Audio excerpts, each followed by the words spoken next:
Pessoal, paz a todos vocês. Isso aqui mais uma vez para fazer mais um vídeo para este canal. Hoje eu quero falar sobre por que é que os verbos em hebraico são tão difíceis, né? Então hoje eu quero fazer a parte 1, depois eu vou fazer a parte 2, beleza? Bem, aqui eu peguei, né, algumas coisas, o alfabeto, e aqui eu peguei alguns verbos para explicar para vocês por que eles são difíceis, certo? Mas antes de eu começar aqui a falar sobre isso, se você não é inscrito, se inscreva aí neste canal, deixe o seu like se possível. E se você tem interesse, deixe da grego, hebraico ou fazendo curso de teologia à distância, é só falar comigo. Aqui na descrição do vídeo está o meu WhatsApp e o meu Facebook, beleza? Bem, vamos ao vídeo. Bem, aqui temos o alfabeto hebraico, certo? No alfabeto hebraico existem letras fracas e letras fortes, ok? Assim também existem os verbos fortes e os verbos fracos. Aqui eu vou circular algumas letras, certo? Classificadas como fracas. E as que eu não classificar são as letras fortes, ok? Aqui é considerado uma letra fraca, que é uma gutural, certo? Uma letra fraca. O Re, que é o Aleph, né? Aleph, aqui é o Re, considerado uma letra fraca. O Vav, ele é considerado uma letra fraca. O Re, ele é considerado uma letra fraca. O Ain, ele é considerado uma letra fraca. O Non, ele é considerado uma letra fraca quando está no início da raiz verbal ou no final. Mas se ele estiver no meio, ele é considerado uma letra forte, ok? Deixa eu ver aqui o Iud, né? Também é considerado uma letra fraca, ok? Esse aqui, ele é considerado uma letra fraca. No entanto, quando ele está no final, ele não é considerado uma letra fraca. Ele fica como uma letra forte, ok? Então, aqui temos 1, 2, 3, 4, 5, 6, 7, certo? 7 letras fracas, certo? Então, aqui temos o restante, né, que não está aí colocado, são letras fortes, ok? Bem, o que acontece? Então, quando os verbos, as suas raízes, ou seja, as suas formas do dicionário, quando você vai lá pesquisar, você vai encontrar praticamente em quase todos os verbos 3 letrinhas, ok? 3 letras, são 3 consoantes, certo? Se algum desses verbos vocês encontrar algumas dessas letras, então suspeite que ali seja um verbo fraco. Aqui eu tenho os verbos fortes e aqui eu tenho os verbos fracos, certo? O que acontece? Por que esse verbo aqui, que é o katav, por que esse verbo aqui, ele é um verbo forte? Porque ele só tem letra forte. Olha, uma letra forte, outra letra forte e outra letra forte, certo? Consoante forte. Por isso que ele é verbo forte. Por que esse segundo verbo aqui, que é o machal, por que esse verbo aqui, ele é verbo forte? Porque as letras com que eles têm aqui, ó, são fortes, certo? Uma letra forte e outra letra forte. O catal, ele também é forte. Por que ele é forte? Porque só tem consoantes fortes. Pode ver aqui. E você tem aqui o chamar. Aqui você tem o resh que é no final. Então ele não é considerado fraco, certo? Ele é considerado forte. Então só temos aqui letras fortes. Por isso que são verbos fortes. E aqui são considerados verbos fracos. Por quê? Aqui temos os verbos fracos. Eles são classificados em 10 classificações, certo? Por exemplo, existem os verbos fracos chamados de p-gutural. O que é um verbo p-gutural? É um verbo que ele tem como a primeira letra da sua raiz uma gutural, que pode ser, por exemplo, vou pegar o Aleph, não. O Aleph eu vou falar depois, né? Você pode ter o Re, que é uma gutural, o Re, que é outra gutural, o Ain, que é uma gutural, às vezes o Resh, certo? Quando ele está em início. Se ele estiver no fim, ele é considerado forte. Então, aqui eu tenho um verbo, certo? O verbo avad, que é serviu. Ele serviu, está na terceira pessoa, ele serviu. Por que esse verbo é fraco? Porque a primeira letra dele é o quê? Uma gutural. Então, ele é considerado P gutural. Por que esse segundo verbo aqui matou, que é o harag? Por que esse verbo aqui ele é fraco? Porque ele tem uma... Vou pegar aqui, né? Não se coloca esse sinal, tá?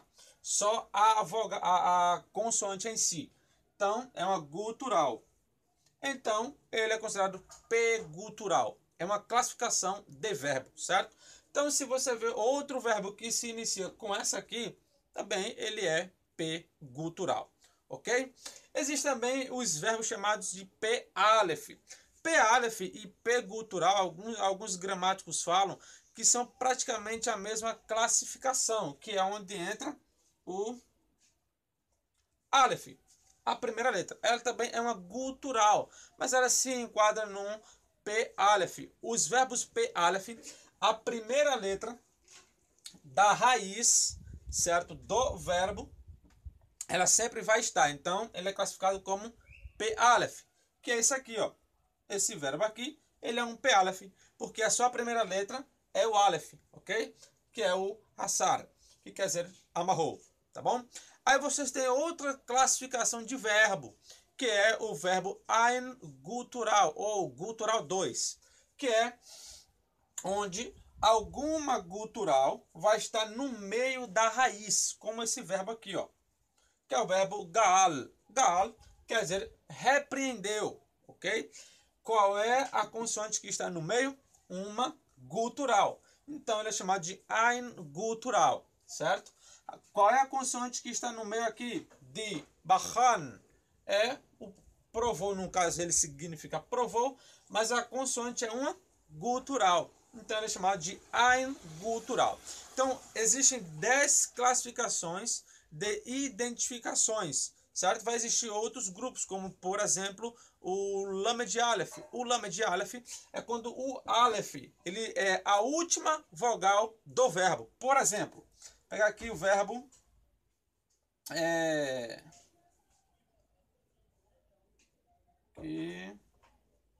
poxa, aqui saiu feio. Que é isso, gente? Vou pegar aqui, ó. Bará, né? Que você vai ter lá, certo? Bará. Esse verbo aqui, que é o segundo verbo da Bíblia, é o primeiro verbo da Bíblia hebraica, né? Que é o famoso criou, né? No princípio, Deus criou. Então aparece esse aqui. Qual é a última letra? O Aleph. Então ele é chamado de Lamed Aleph, ok?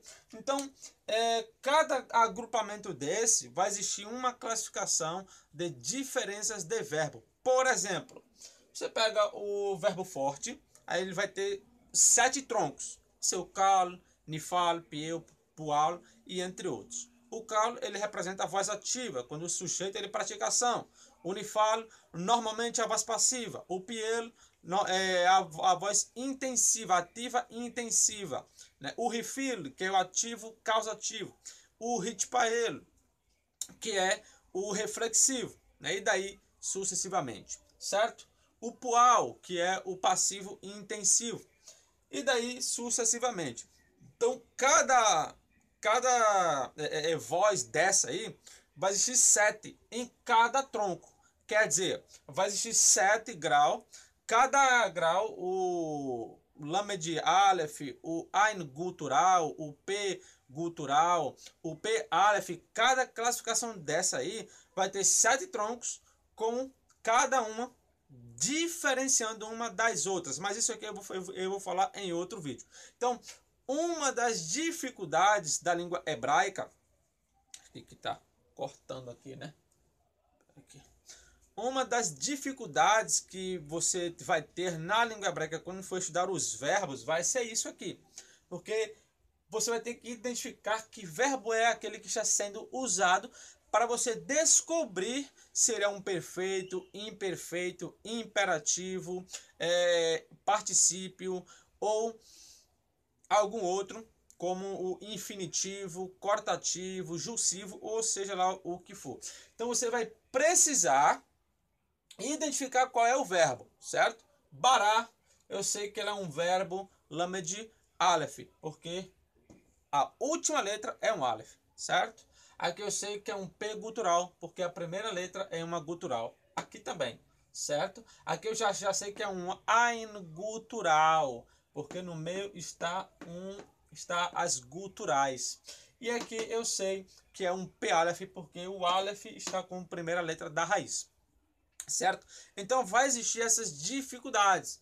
Então aqui eu só falei de 4, existem mais 6, né? Casos de identificações de verbos.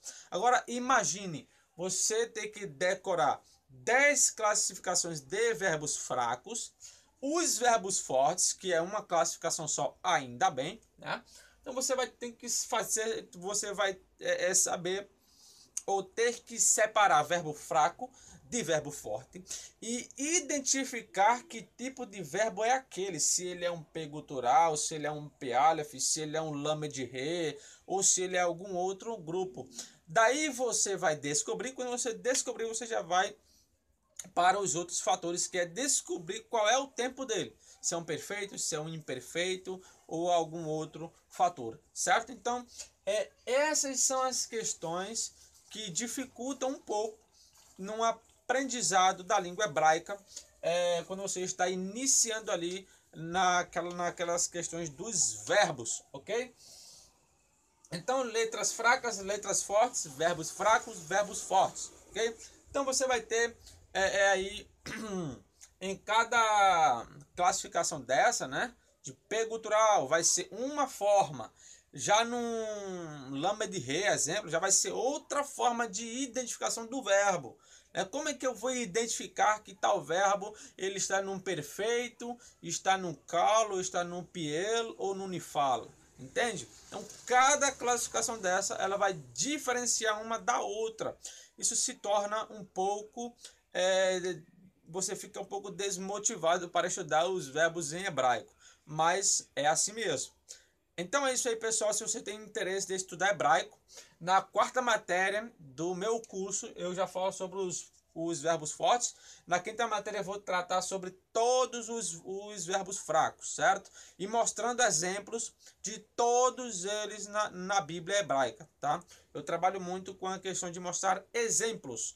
Eu digo, olha, esse aqui é um verbo fraco, ele aparece em tal canto, ele tem essa classificação, ele aparece aqui dessa forma, aqui ele já aparece assim. Quem estuda hebraico comigo sabe que é exatamente assim. Então, se você tem interesse, é só falar comigo, na descrição está aí o meu WhatsApp, beleza? Vou fazer a parte 2 desse assunto, né? Dos verbos. Por que os verbos hebraicos são tão difíceis, né? Aguarde aí a parte 2 e até o próximo vídeo.